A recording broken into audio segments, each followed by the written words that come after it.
Makanya Rasulullah pernah mengatakan la fadla li'ajami wal arabi. Tidak ada keutamaan antara orang ajam dan orang Arab kecuali ketakwaan. Inna akramakum indallahi atqakum. Jelas kan? Lagi pula Rasulullah sudah membuat engkrengan bahwa al ulama warasatul anbiya. Wabih ulama pewaris kanjeng Nabi. Jadi bukan HBE, bukan Habib. Habib tidak pewaris kanjeng Nabi. Siapa bilang Habib pewaris kanjeng Nabi? Seumamanya toh Habib itu adalah min dzurriyyatir Rasul, tentu akhlaknya seperti Rasulullah. Ya memper akhlaknya, peranginya, menunduknya, sifat ngumpet ke nasabe gitu loh. Bukan terus membuanggakan nasabnya. Kadang-kadang seperti itu. Pekerjaannya itu diawir dari pintu satu ke pintu yang lain minta-minta, ngisin ngisi ngaku-ngaku diri kanjeng Nabi, pekerjaannya jaluk-jaluk. Itu saya ngomong itu bukan fitnah. Asli yang kiai tak tanya, bagaimana? Pernah panjenengan didhawuhi Habib pernah kiai. Loh, angger kiai kok mesti ngomong gitu. Berarti kan kalau memang benar-benar dia Rasul mencemarkan nama baik kanjeng Nabi itu. Apalagi nyampe setelah diteliti jebul-jebul Ubaidillah tidak putranya Sayyid Ahmad. Ini artinya ada penipuan. Kalau ada penipuan, siapapun orang Islam yang mendengar suara saya wajib memahamkan masyarakat. Sebab kalau masyarakat ini tidak dipahamkan bahaya. Kemarin-kemarin penjajahnya Belanda. Belanda sudah lari. Yang masih ada itu kan bawaan Belanda itu. Belanda datang ke Indonesia kan bawa gaib tuh. Dan itu pun sejarah sudah mencatat itu. Lu orang ngomong gini nggak berani. Kenapa nggak berani? Memang mereka itu nggak cucunya pendekar, nggak cucunya pejuang. Kalau saya kan kakek-kakek saya pendekar semua. Kebetulan nenek saya ini toh sama mana panjenengan tak sampaikan toh akan tunduk sama saya. Anak-anaknya ada orang kok nyampe sangare seperti saya. Berarti kan ada merah kan. Kalau anaknya tidak pendekar ya pasti ya meong-meong. Nggak mungkin ya diparani kambing ya lari tadi ya. Rasulullah pernah dawuh, bila mana Fatimah mencuri, ku potong tangannya.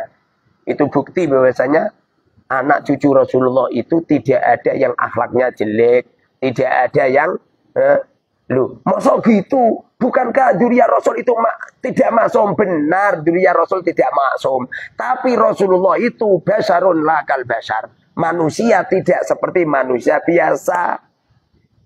Anak cucunya itu akan dijaga oleh Allah sehingga kelak di akhir zaman itu akan melahirkan apa itu Imam Mahdi. Dan anak kanjeng Nabi ngono iku lho. Ada orang ngaku-ngaku cucune kanjeng Nabi senengane mengklaim ya. Jawa bumi tarim, pintu tarim, Indonesia pintu tarim, kan ngawur kan. Pengklaiman yang ngawur kan. Bahkan sebuah kisah-kisah yang gak masuk akal ya. Apalagi ada tadi yang saya bacakan tadi, apa itu? Rasulullah diklaim orang Yaman. Salatullah ala tohal yamani. Banyak tuh masyarakat kita gak paham. Rumah sana itu qasidah HP gitu. Nah itu kan karyanya orang-orang be'alawi. Nah, semoga rahmat ta'lim Allah ala toha kepada Rasulullah al-Yamani yang dari Yaman. Kapan Rasulullah lahir di Yaman? Kapan Rasulullah wafat di Yaman? Kapan Rasulullah hidup di Yaman? Enggak pernah. Kita kalau ngomong gini itu jangan mingkring-mingkring. Mingkring-mingkring ya kesamplok uang jengking. Iya, pendekar gitu. Ini orang Jawa ini anak keturunannya Kamandanu, anak keturunannya Gajah Mada, anak keturunannya Malampir, Nini Pelet. Apa itu? sudah terbiasa. Yang di Al-Quran jelas, liyudhiba ankum rijsa 'alal bait wa yutahhirukum tadhira gitu. Nyampe Rasulullah pernah ngerubuti Sayyidina Hasan dan Husain, ya kan? Ngerubuti Sayyidina Fatimah dengan Husain. Lalu Rasulullah menyanjung-nyanjungnya. Kemudian Rasulullah menerangkan ahlul bait Rasulullah itu al-Mustafa wal Murtado wa banahuma wa Fatimah. Jadi Kanjeng Nabi, Sayyidina Ali, Sayyidatina Fatimah, Hasan Husain. Kalau Hasan Husain secara otomatis semua dzurriyyah Rasul itu berketurunan Hasan Husain. Sementara Allah berfirman, liyudhiba ankum risa. Allah akan menghilangkan ritsun. Ritsun itu ucapan yang jelek, perbuatan yang jelek, namanya ritsun. Ahlul bait. Ahlul bait itu ahline Kanjeng Nabi. Wa yutahhirukum tadhira, dan Allah sucikan mereka. Mosok ahli bait Kanjeng Nabi nak ngomong angger jeplak Gus Dur buta hati, buta mata. Coba, ini ada ulama pribumi dijelek-jelekin seperti ini. Bahkan Presiden Republik Indonesia pernah dikatakan presidennya iblis, menteri agamanya dajjal. Coba, ini ada Habib yang menuduh seperti itu. Loh, ngono banser, lo banser. Ini saya gelem ngawal Habib, keliru dah. Banser itu saya ngawal Habib. Padahal Habib itu sering jelek-jelekin NU. Sering jelek-jelekin kiai-kiai pribumi. Tapi malah banser nak karo Habib. Walah, nak kiai kampung itu kalau datang ke ke pengajian. Banser sing ngaterke paling wong siji wong loro. Coba yang datang Habib. Wah, jubai imamai sak gendong-gendong. Wah. Makanya kalau saya itu ngisi pengajian duel sama Habib, saya langsung ngetono duit, salamanku nggunake duit 50.000. Pada akhirnya itu Habib ora sing nyalami. Semuanya nyalami saya semua. Memang harus seperti ini ya. Iya. Jadi kita ini jangan mau dibohongin. Dulu itu Helmina itu presiden Belanda atau raja Belanda. Dulu datang ke Indonesia untuk mentaklukkan orang Indonesia. Caranya bagaimana? Caranya membuat tandingan. Sebabnya orang Indonesia itu seneng kalau lihat orang juga imaman, serban itu takut dia. Makanya didatangkan Habib dari Yaman. Jadi Habib inilah yang mampu untuk meredakan. Kemudian di waktu Indonesia sudah merdeka, Belanda semuanya pulang semua yang di Habib. Lawang wiridane Kanjeng Nabi aja diklaim. Rotibul Adat itulah wiridane Kanjeng Nabi itu. Itu lafaz-lafaz yang ada di Rotibul Adat itu semuanya wiridane Kanjeng Nabi. Loh, kalau semua wiridane Kanjeng Nabi ngapain diklaim? Kalau masalah membuat seperti itu, orang Jawa lah bisa membuat. Tahlil itu kan buatan orang Jawa. Bacaan tahlil itu buatan orang Jawa. Siapa musonifnya? Musonifnya tidak menyodorkan nama. Kenapa enggak menyodorkan nama? Karena lafaz-lafaz tahlil itu adalah lafaz-lafaz yang ada di dawuhnya Rasul. Saya punya karya tulis itu wiridan Rasulullah. Saya nggak pernah mengklaim ini adalah Rotibul Muharrar, nggak pernah. Kalau itu adalah lafaz Kanjeng Nabi, ya biar disandarkan ke Rasulullah. Jangan diklaim ini Rotibul Adat. Seakan-akan yang membuat karya tulis itu Abdullah bin Haddad, Al-Haddad. Kan nggak benar itu. Nggak benar. Seperti itu loh sholat. Siapa coba ulama mana yang berani mengklaim bahwa sholat itu pengarang lafaz sholat adalah dirinya? Nggak ada. Kenapa nggak ada? Karena lafaz-lafaz sholat itu dari Rasulullah. Kalau lafaz-lafaz sholat itu dari Rasulullah, siapapun orangnya jangan mengklaim. Ya. Tanya kalau masalah kitab-kitab yang suka dikaji di pondok-pondok kan itu sebagian ada karangan para habaib atau sayyid itu bagaimana untuk kitab-kitab tersebut? Jadi begini, sanad nasab sama sanad ilmu itu beda. Sanad ilmu sampai kapanpun ya kita menyambung, walaupun yang kita ambil adalah dari dzurriyyah Rasul atau tidak dzurriyyah Rasul, tidak jadi masalah. Loh, saya ini berguru sama Habib Alwi bin Hasan Al-Idrus. Saya sendiri pernah belajar sama Habib Anis bin Alwi bin Ali bin Muhammad bin Husain Al-Habsi.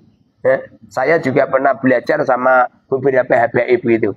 Dan beliau sampai kapanpun ya guru saya. Walaupun saya punya keyakinan bahwa silsilah nasab mereka terputus gara-gara Ubaidillah adalah tidak putra Sayyid Ahmad, bukan berarti saya memutus silsilah keilmuan, enggak. Jadi maaf, kan itu mungkin dari nenek moyang mereka kan pembohong gitu ya. Maaf, pembohong gitu.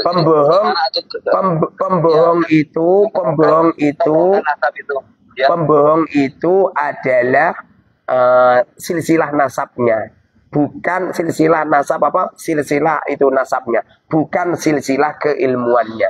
Kalau keilmuannya ya masuknya pada takwa. Wa ta'awanu 'alal birri wa taqwa. Tolong menolonglah kamu 'alal birri pada kebaikan wa taqwa dan takwa gitu. Wa la ta'awanu 'alal itsmi wal udwan. Kalau ketakwaan ya sampai kapanpun orangnya, walaupun putranya Abu Jahal yang namanya Ikrimah, berhubung Ikrimah ini orangnya alim, hafidz Quran, pada akhirnya ya dimuliakan Rasulullah dan dimuliakan para sahabat karena keilmuan mereka. Walaupun beliau putranya Abu Jahal. Begitu juga Kan'an. Kan'an ini kan putranya Nabi Nuh.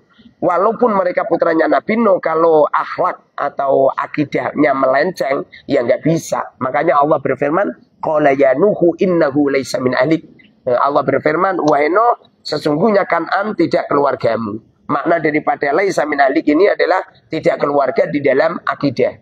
Karena akidahnya melenceng. Mereka tidak percaya dengan adanya Allah gitu. Innahu amalun ghairu sholih. Sesungguhnya Kan'an amalun melakukan amal ghairu sholihin tidak baik gitu. Jadi kalau masalah silsilah keilmuan, ya siapapun tetap nyambung. Wong saya sendiri juga belajar Belajar Safinah. Safinah itu kan karya tulisnya Syekh Salim. Tapi perlu digarisbawahi, Safinah yang dipelajari di Indonesia ini sudah ditaskah oleh ulama-ulama pribumi. Sudah ditaskah oleh Syekh Nawawi Al-Bantani gitu. Begitu juga Sulam Taufik. Sulam Taufik juga sudah ditaskah. Sudah ditaskah. Is'adur Rafiq itu karya tulisnya Syekh Nawawi sudah taskah. Jadi karya-karya tulis Ba'alawi yang sudah ditaskah rata-rata dipelajari sama orang pribumi. Saya juga mempelajari kitab Yaqutun Nafis juga, bahkan menjadi mata pelajaran di pondok saya. Tidak cuma itu saja, banyaklah silsilah saya yang lewat Ba'alawi itu banyak juga. Silsilah keilmuan. Jadi kalau silsilah keilmuan, walaupun kita tidak mengakui si fulan adalah dzurriyyati Rasul, bukan berarti terus meruntuhkan.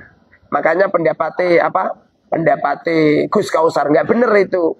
Orang yang memutus silsilah habaib sama saja meruntuhkan silsilah sanad keilmuan. Ngawur itu.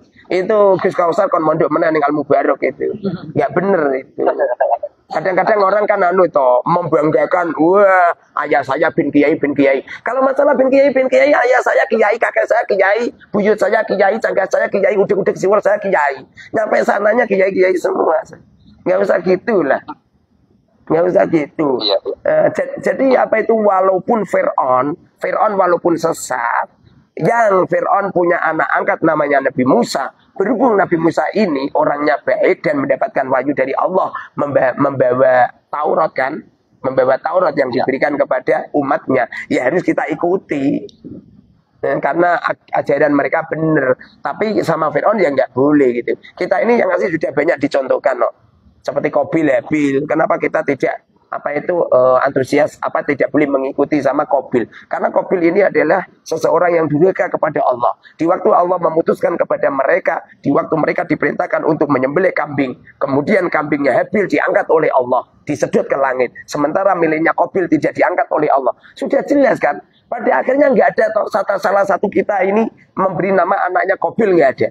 Tidak ada salah satu di antara kita memberi nama anak lelakinya dengan nama Fir'aun. Ya, tidak memberi nama anaknya dengan anak Abu Jahal. Menurut akal yang normal, nggak mungkin orang tua memberi nama anak kepada orang yang durhaka kepada Allah. Begitu juga Sayyid Ahmad. Sayyid Ahmad ini punya anak. Kalau di kitab-kitab sezaman, anaknya cuma 3. Sayyid Muhammad, Sayyid Ali, Sayyid Husain. Sedangkan yang Ubaidillah ini klaim-klaiman dari Ba'alwi. Yang nggak mungkin Sayyid Ahmad memberi nama anaknya dengan Ubaidillah. Wong Ubaidillah itu gembong pembunuh dzurriyyati Rasul. Bahkan yang menusuk kepalanya Sayyidina Husain. Itu Ubaidillah bin Ziyad. Yang nggak mungkin toh. Wong panjenengan ngerti kalau Ubaidillah ini gembong pembunuh dzurriyyati Rasul. Kira-kira kalau panjenengan punya anak lelaki diberi nama Ubaidillah nggak? Ya nggak amit-amit lah ya amit-amit kan. Lah ya, banyak Habib yang saya tanya, Habib, semuanya kamu punya anak lelaki. Sementara panjenengan sudah tahu kalau Ubaidillah ini adalah pembantai dzurriyyati Rasul. Kira-kira putra panjenengan yang lelaki diberi nama Ubaidillah enggak? Apa kata Habibnya? Tidaklah Kiai. Tidak, saya sudah tahu gitu loh. Qurannya udah jelas, ayatnya sudah jelas, hadisnya sudah jelas, sejarahnya sudah jelas. Mereka juga banyak membuat tipu-tipuan, penipuan. Itu loh. Apa itu Habib Lutfi gara-gara memalsukan makam. Habib Lutfi kan memalsukan makam itu. Ini semua orang Indonesia ngerti semua ini.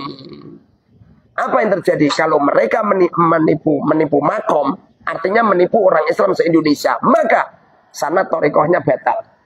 Jangankan sanad thariqah, dulu itu ada seorang ulama menyampaikan ribuan hadis disampaikan kepada para murid-muridnya. Setelah itu dia pernah ngapusi hewan. Pus. Jadi kucingnya itu diberi makanan. Setelah kucingnya keluar dari pintu, langsung pintunya ditutup kok. Kucingnya nggak diberi makanan kok. Ini gara-gara nipu hewan. Langsung semua hadis-hadisnya hukumnya doif semua. Tidak boleh digunakan. Apalagi menipu rakyat Indonesia dengan mendirikan makam-makam palsu. Itu runtuh semua itu. Makanya jamaah thariqahnya Habib Lutfi mulai berkurang. Bahkan kemarin itu jamaah dari Pemalang minta istihad sama saya bilang terserah panjenengan. Apa kata mereka? Kiai, kami lebih baik mengundurkan diri aja Kiai. Kami tidak mengikuti thariqahnya Habib Lutfi Kiai gitu. Lagi pula saya gabung di PBI ini toh atas perintah Romo Yai saya dan atas perintahnya Mursyid Thariqah Satoriyah yang beliau bertemu dengan Rasulullah langsung dan Rasulullah berfatwa bahwa Ba'alwi tidak min dzurriyyati Rasul, tidak cucunya Rasulullah. Kalau masalah beliau alim, siapapun orangnya yang alim adalah min warasatil anbiya. Baik mereka itu berketurunan Rasulullah atau tidak berketurunan, wajib kita muliakan. Karena fadlul alim alal abid kafadli ala adnakum. Keutamaan orang alim jauh lebih utama dari sebagaimana keutamaanku dibandingkan dengan keutamaan orang-orang yang paling rendah di antara kamu semua. Paham kan? Dan ada yang mau ditanyakan Pak Yai. Iya, gimana? Kalau memang Ba'alawi itu mengklaim dari silsilah Ubaidillah yang notabene Ubaidillah itu bukan anaknya dari Sayyid Ahmad ya Pak Yai ya. Iya benar. Jadi terus kalau begitu garis keturunan dari Sayyid Ahmad dari anak yang 3 itu sampai sekarang masih ada Pak Yai. Banyak tuh, saya Abdul Jilani itu, terus Wali Songo yang ada di Indonesia itu. Oh, jadi Wali Songo itu dari anak-anak Sayyid Ahmad yang 3 itu Pak Yai? Iya benar. Sayyid Ali. Benar.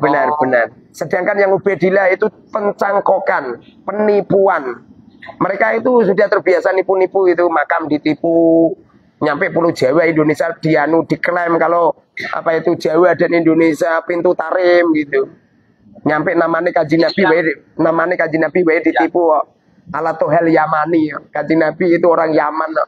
Banyak yang ditipu-tipu itu, banyak itu, yang diklaim-klaim banyak itu. Wong mereka itu mengklaim dirinya Habib itu sudah nggak bener loh. Nggak bener, sama saja ada seorang kiai mengklaim dirinya kiai, berarti apa tahu kiai. Ya, Pak ya. Iya, orang itu kalau alim pasti dia merendah, tidak memproklamirkan dirinya alim. Begitu juga orang itu kalau min dzurriyyati Rasul, beliau juga tidak memproklamirkan dirinya min dzurriyyati Rasul. Sebagaimana putra-putrinya Wali Songo yang ada di Indonesia, tidak ada satupun yang mereka memamerkan, menyombongkan silsilahnya. Mana coba? Gus Dur itu kan dzurriyyati Rasul, mana? Apakah Gus Dur pernah saya Sayyid Gus Dur? Enggak pernah. Sunan Ampel sak cucu-cucunya, Sunan Kalijogo sak cucu-cucunya nggak ada yang memamerkan. Sunan Gunung Jati nggak ada. Jadi dzurriyyati Rasul semuanya itu merahasiakan silsilahnya, bukan memamerkan. Kalau ada orang memamerkan, menyombongkan, jelas positif itu nggak dzurriyyati Rasul itu. Gitu ya Pak ya. Lagi pula seumpamanya Ba'alwi ini adalah min dzurriyyati Rasul, seumpamanya mereka tidak akan semua manusia tidak ada yang mampu merungkatkan. Artinya kok ini nanti kok nyampe rungkat, bahkan rakyat Indonesia semakin menguat, semakin menguat, bahkan orang semakin tidak percaya dengan Ba'alwi. Positif itu gak diri Rasul itu. Kalau benar-benar diri Rasul, maka mereka tidak akan dirungkatkan siapapun. Tidak akan ada satupun yang mampu merobohkan, karena mereka berteman kepada Allah langsung. Dan apa itu darah seseorang tidak akan bisa diruntuhkan. Anggap saja apa itu saya ini istihad saya salah. Anggap saya seperti itu. Perlu dimengerti. Istihadnya orang yang salah tetap mendapatkan pahala istihad. Mendapatkan pahala satu. Walaupun apa itu istihadnya salah. Contoh ya, Imam Syafi'i berfatwa kalau menyentuh perempuan batal. Percaya nggak? Ya. Kemudian gurunya Imam Syafi'i, Imam Malik, menyentuh perempuan tidak batal. Ini ada dua amal yang bertentangan. Yang satu mengatakan batal, yang satu tidak batal. Kira-kira gimana dia? Apakah salah satu di antara Imam Syafi'i dan Imam Malik adalah orang yang kesalah? Tidak. Tidak. Makanya apa itu Gus Miftah ngomong, kalau kamu itu apa itu menganggap silsilah Ba'alwi, Habaib itu putus. Kemudian kelak di akhirat kenyataannya Ba'alawi itu adalah dzurriyyah Rasul. Terus raimu belum kok di. Kalau ketemu sama Rasulullah, raimu kok di. Wong keplek. Rumangsane sing pinter cuman Gus Miftah. Saya ngomong seperti ini bukan berarti benci sama Gus Miftah. Enggak, saya cinta sama Gus Miftah. Mbok yo goblok yo aja kenemenen gitu lho. Goblok aja kenemenen. Apa itu Kiai Imad, Kiai Haji Imad itu, beliau itu hanya menyampaikan sebuah keilmuan. Kalau pengen menandingi Kiai Imad, caranya ya tandingi dengan tetis. Jangan ditandingi dengan apa itu kroco ya coba. Habib Taufik itu ngomong kroco kan melecehkan kiai Jawa itu. Bahkan ada itu loh, apa itu siapa itu Habib Mundur itu. Habib Mundur ngomong apa itu beliau mengatakan apa itu akan saya beri tegangan tinggi. Walah, tegangan tinggi. Jangan seperti itu. Jangan seperti itu. Itu enggak mencerminkan akhlaknya Rasulullah itu. Akhlaknya Rasulullah itu wabil mu'minina raufur rahim gitu. Terhadap orang mukmin itu belas kasihannya tinggi, jiwa dermawannya tinggi.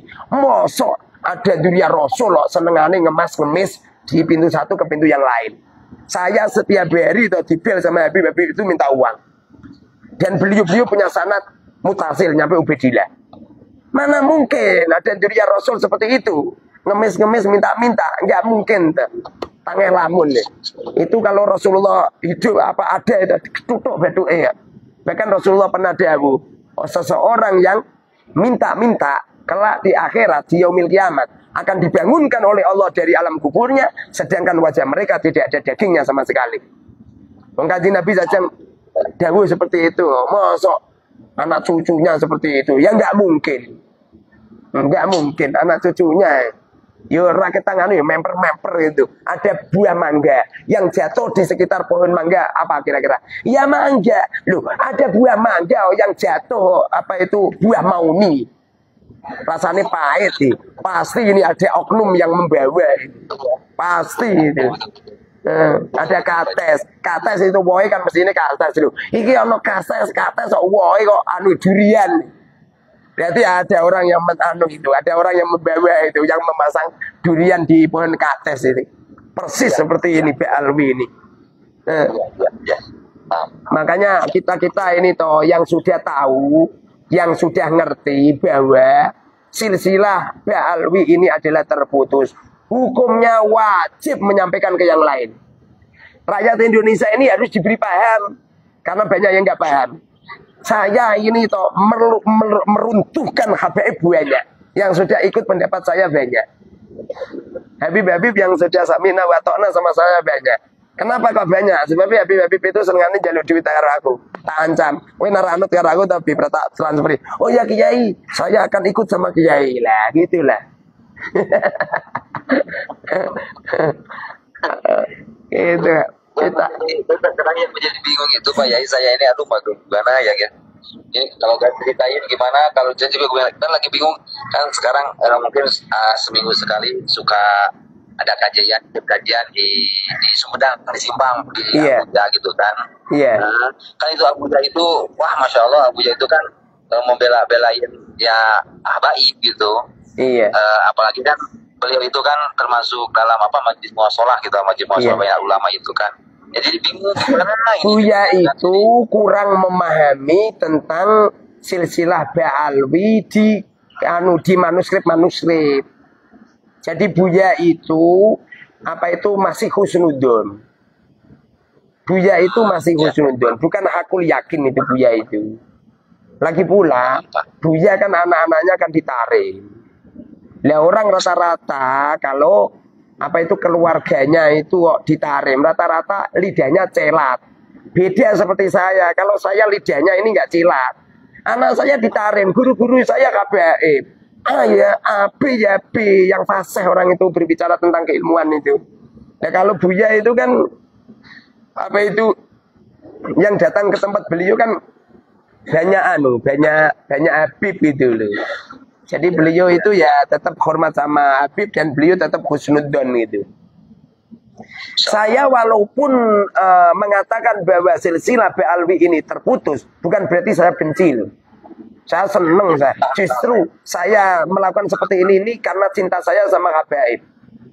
Loh kalau saya benci sama Habib, mana mungkin besok saya membawa santri saya 600 santri ke Solo. Besok itu kan ada Fal Habib Ali kan. Saya membawa santri semuanya. Saya sudah nyiapin bis sekian bis. Masya Allah. Masya Allah. Jadi orang mengatakan bahwa si fulan putus silsilahnya bukan berarti memutus silsilah keilmuan. Dan seumpamanya Habib itu benar-benar dunia Rasul akan legowo, tidak akan marah, tidak akan melakukan pembelaan. Kalau mereka melakukan pembelaan supaya dianggap dunia Rasul, berarti ada tujuan. 1, popularitas. 2, supaya mendapatkan cuan di tengah-tengah masyarakat. 3, supaya orang-orang itu menghormati, memuliakan. 4, supaya mudah mencari uang. Berarti kan ada tujuan lain itu. Kalau memang benar-benar dunia Rasul, itu seperti itu loh. Dunia Wali Songo itu loh. Dunia Wali Songo nggak ada yang manggil Sayyid, Syarif, Habib, nggak ada. Nyatanya aman-aman aja. Dan mereka itu dunia Wali Songo ada yang tukang parkir, ada yang ngedos, ada yang ngembala kambing, biasa. Biasa. Bukannya memproklamerkan dirinya, saya ini Habib, mengalir di tubuh saya darah Rasulullah. Itu jangan-jangan ada ada cuannya itu. Ada undang-undang dasarnya UUD, ujung-ujungnya duit. Kita ini kalau benar-benar kita ini anaknya pendekar, pasti suara kita akan fasih. Tapi kalau mereka tidak anaknya pendekar, akibatnya lidahnya pelo, pengen ngomong beli haram, keliru, haror, keliru haror, gak situ haram. Iya. Kalau kakek-kakek saya yang pendekar-pendekar semua dan beliau-beliau mati di medan perang biasa.